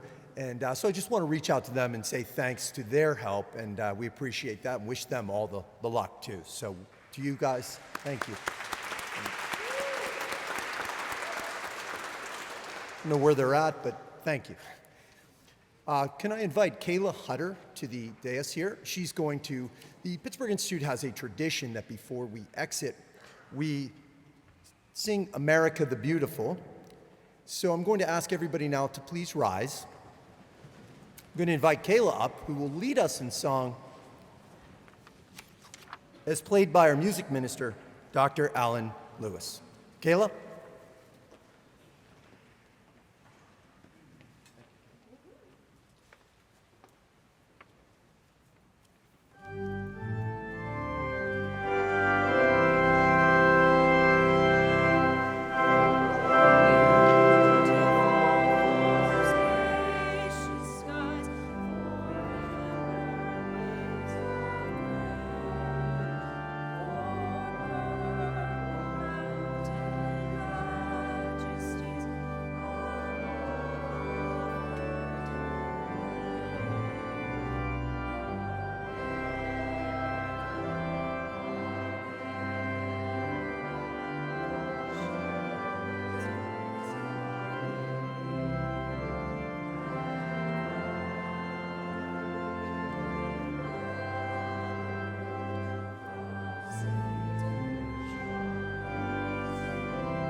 Thank you, Kayla. Ladies and gentlemen, this concludes the 163rd commencement exercise of the Pittsburgh Institute of Mortuary Science. Thank you all for coming.